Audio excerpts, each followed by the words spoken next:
Hey guys, this is Gaijin Hunter and welcome to part 2 of the weapon preview analysis and thoughts. This is me going over the remaining 7 weapons and sort of taking a look at those weapon previews and giving you my thoughts and analysis, at least at a surface level. Again, we won't really understand the full breadth of changes until we get some hands-on time with these weapons in the upcoming demo in January. Okay, without wasting any time, let's jump right in. The first weapon up is the Sword and Shield. This weapon's all about fast mobility, high utility, and combos that require good input execution, and what we saw in the preview was exactly that. For the base moves, the Perfect Rush combo move was one of the best things that happened to the weapon in a long time, so getting confirmation that it's returning was great. Even more surprising, in the video we saw the hunter started from a guard slash, which provided a guard point at the top to make going into the combo even more safe. And I'm not that seasoned with this attack, but some people out there seem to think that the window for input seems like it might be more forgiving than it was in Iceborne, which of course would be a welcome change. All this just makes that Perfect Rush combo even more powerful, which is a great way to dish out not only a lot of hits, but a lot of damage as well. For Silkbind attacks, the first one was Falling Shadow. You do an aerial vault at the monster, and if you connect, you can do a fast downward bash which can knock out monsters. Super fast and very powerful feeling. The second Silkbind attack they showed us was the Windmill, which is a hugely effective move that not only does a bunch of hits in the area around you, but can also nullify an attack at the start of the move. This used to be a hunter art, but now looks like you can combo in and out of it as if it's just another part of your moveset, despite it being a Silkbind attack. This I think is going to be pretty awesome once you learn how to master it. It was also really nice to see Kuroyaku return in this clip. It's one of my favorite monsters from World and is a monster that is loaded with personality. Overall, the Sword and Shield is looking fantastic, and I can't wait to see how crazy it's going to look in the hands of those who dedicate the time to master it. And next up is the Insight Glaive, the only video out of 14 to generate some negative talk amongst players and some worry for not showing as many new flashy moves or combos like the other weapons. But alas, I feel that what we saw was really great and really helped strengthen the focus point of the weapon, which is the aerial combat and fluid motion.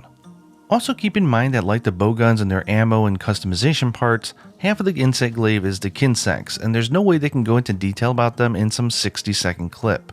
For the basic moves, we didn't see anything new per se, just a nice showcase of all the aerial moves that the weapon got in Iceborne, which made me quite happy. I really enjoyed playing the weapon in the last game. For Silkbind attacks, the first one we saw was the Silkbind Vault. This is a huge aerial vault towards the monster, very much like the aerial style jump in Generations. The thing that makes this cool is that you can do it on the ground or even in the air, making it essentially a double jump. It also can be used to combo into moves, so it essentially resets your combo counter, allowing you to stay in the air and on the onslaught provided that you have the stamina. Maybe not a huge flashy move, but something that really builds on the base of what makes the weapon good. The second attack is the horribly named Recall Kinsect. This would have been better if they called it the Healing Retreat in my opinion. It's an evasive backflip that also calls your Kinsect back, but the catch is that when it does, the Kinsect will do a screw attack into the monster and grab a green extract on top of whatever it's carrying, and the stamina will fully recover when it comes back as well. Now I don't know if the ability to hold a green extract without overriding the current extract in the bug is a new base ability or exclusive to the Silkbind attack, but I do think that it's nice. I can't tell you how many times I've sent out the Kinsect to actually grab a green, and then instead of just calling it back to get the heal, I would just be more happy to just send it right back out and try to get another color. This move is also something that you can combo off of, so you can evade, heal, and then go straight into the aerial combo from it, so while it's not flashy, I can definitely see some great utility. Overall, I do understand the disappointment that there was nothing radically new here shown, and it obviously did not help that this video was used to announce the return of Juratotus, which is a monster almost no one wanted and no one can get excited for because it's basically just a punching bag in the water. But I'm pretty excited for this weapon and I can't wait to see how the Kinsects will work, and also just seeing these two Silkbind attacks in motion I think are going to be better than most people think. Next up is the Gunlance, a weapon with great guard, good reach, and the ability to chain in explosive shells in its combos that do fixed damage, meaning that it doesn't matter where you blast the monster. This is a weapon that seems to get a lot of reimagining throughout the games, so we really need to get some hands-on with it in the demo to really understand how it's going to play in Rise. But from what we saw, it's already looking really good. The first change people probably noticed was that you now get a guard while you're doing the Wyvern's Fire Blast, which is something they should have added a long time ago. It shows that the team in more recent years has been thinking about the weapons with shields, and finding ways to work in guarding when the shield is visibly in front of you because that's what makes sense. We also see the return of the worm stake cannon, which will stick inside of a monster and do a bunch of hits and then explode. The first Silkbind attack we see here is a doozy, the Hail Cutter. You jump high in the air, you reload all your shells, and then you do an overhead smash on the way down, and of course you can follow that up with a full burst. Not only that, but the move shortens the recover period of the Wyvern's fire to become available again. I analyzed the UI and it looks like it reduces the cooldown gauge by a cool 25%. The second Silkbind attack is the Guard Edge, which is a special guard that will restore sharpness and let you do a variety of different combos off of it, like an overhead smash or a worm stake cannon. It's hard to tell in the video how much sharpness is restored, but my laser eyes saw that at least 10 units of sharpness was restored in the clip. Considering that it's something that can be used as a combo path starter, this I can easily see being a powerful addition to the Gunlance arsenal. Overall, the Gunlance I think is looking good, but we do need to get some hands-on time to see how the shelling types are treated and some other small details, but there's nothing at this point not to get excited about. It looks and feels different from the Lance, which is exactly what we should be looking for. It was also nice seeing the armor and the gear for the Great Baggy. Next up is the Greatsword, the king of dealing one huge powerful attack. The Greatsword was made even greater in Iceborne with the addition of the tackle as well as the True Charge Slash. So simply seeing both of these returning was more than enough to hit my bar of expectations for the weapon. I think the clip started out really good by showing that even simple wirebug usage, not even the Silkbind attacks, will be really good for this weapon since it is a hit and run type of style of play. For the first Hunter art, we got to see the Power Sheath, which lets you evade and put away your weapon, and then for a duration of time afterwards, your power attack is increased. In the demo, we saw that you can do this, and the buff lasted for at least 20 seconds, so it's far better than Generations Hunter art, which only buffed your next attack. This of course plays great with crit draw builds and other playstyles as well since it's a durational buff. Again, for a hit and run weapon, this is a real simple yet very powerful move that you can do. The second hunting art is Hunting Edge, which we've seen before in some demos as well. This is where you lunge forward towards the monster, and if you connect, you'll vault upward into the air, and then from there you can do either a downward attack or an aerial charge slash. This is great because you get a choice because the monster position will really determine which one is best to use here. With the Power Sheath taking one wire bug and then wanting to keep another one for like wire fall or just general wire bug usage, this Silkbind attack may be used less frequently, but if you do find yourself with two bugs sort of in stock and you have an opening, this is going to be a really fun move to use. Overall, the Greatsword is looking great. I love how they're keeping the simplicity of the weapon, and I would not be surprised if the weapon gets a few new combo paths that we haven't seen. Also, the reveal of a new monster through its gear and weapon was a nice surprise. This looks like it comes from a Namahage inspired monster and an ice map, which I assume will be the third promotional video we will get. Next up is the Switch Axe, a more complex weapon that has two modes in which you swap between as you hack and slash through monsters. In fact, in Japan, the weapon is called the Slash Axe. The biggest change here is something we saw in the video for a second, but it was listed very clear on the website, which is that file effects activated in sword mode will now persist in axe mode as well. Given that there appears to be more morph combos than ever before, this is a super welcome addition and might stop everybody from ignoring the excellent axe mode. The first Silkbind attack here we saw was the Invincible Gambit, and this move is insane. It lunges you forward in an attack and you can't be flinched or knocked out of it. Bulldozing through a monster has always been a strong point for this weapon, this just takes it to a whole nother level. The second Silkbind attack is the Switch Charger. This is a move that lets you zip forward in any direction really fast, and it recovers some of your switch gauge and makes it not go down for a duration of time. For a weapon that doesn't have a lot of fast, agile movements, being able to essentially do a dash which also recovers your gauge sounds really powerful and useful. Overall, the Switch Axe is looking fantastic.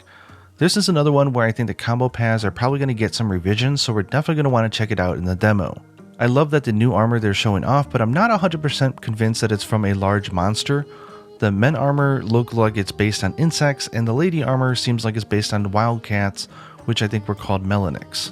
And oh boy, the next one is a doozy, my other main weapon and the best weapon you're not using, which is the Hunting Horn. The director Ichinose has long been a supporter and user of the Hunting Horn, so I was expecting something special. Considering that this weapon is consistently the least most used weapon in the game, it seems that the team finally decided it was time for some big changes, and while that might make some veterans of the weapon a little nervous, it has me super excited. First off, the moves seem to be a wonderful mix of Generations and Iceborne, We've got the fabulous strong recital animation for Valor mode and Generations, as well as that insanely good echo attack where you plant the horn in the ground and you twirl it around, smacking the face of a monster. The weapon's moveset was originally designed after Capoeira, so this feels like they're really going back to the weapon's roots and dialing it up a notch. We also know from marketing that they're changing it so that you can decide the note of your unsheath attack, which is really neat. But what really fascinates me is that it seems like the entire note system is getting reworked, almost something similar to Insect Glaive perhaps. We see songs being played more simply in the clip, and the website says that you can continue to do the same attack to bolster a particular buff, or combine all 3 notes to gain all effects. What this means, who the heck knows, but this is going to be one of the hottest items to check out when we get the demo in January. For Silkbind, the first one we saw was Slide Beat. This is a forward flinging attack that does multiple hits and ends with a self buff.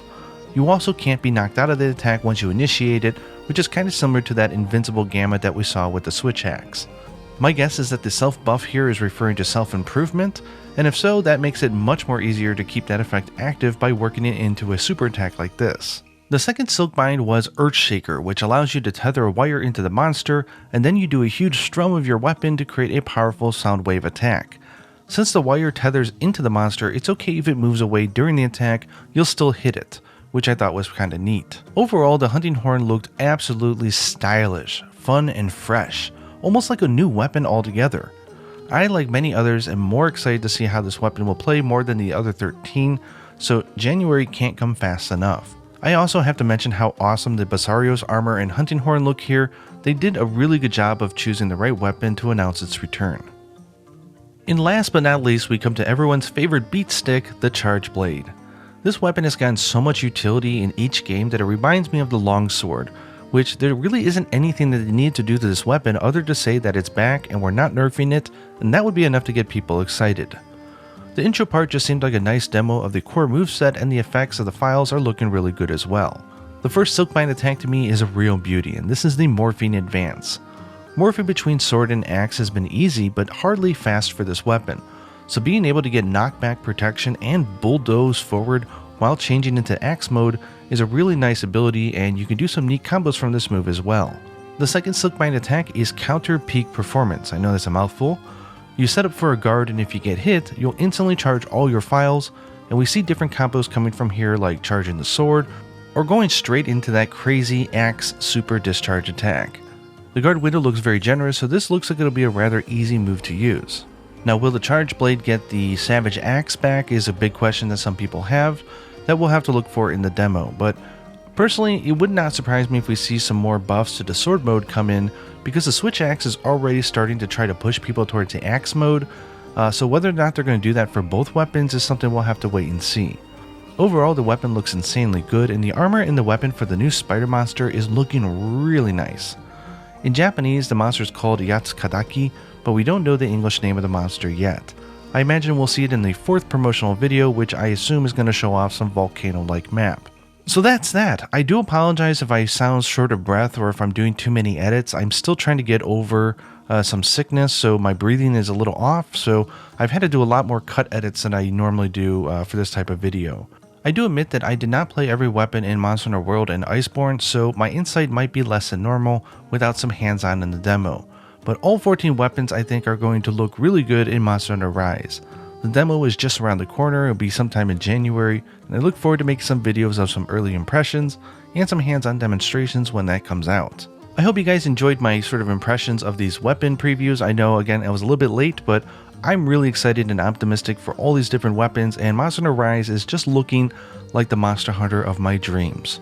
I'm going to do one more video before the end of the year, which is my traditional games I played this year and enjoyed, which is not necessarily related to Monster Hunter, but do look forward to that if you enjoyed those videos.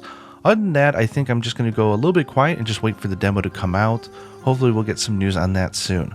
Hope you guys stay safe, have a good holidays, enjoy the good New Year's, and until next time, happy hunting.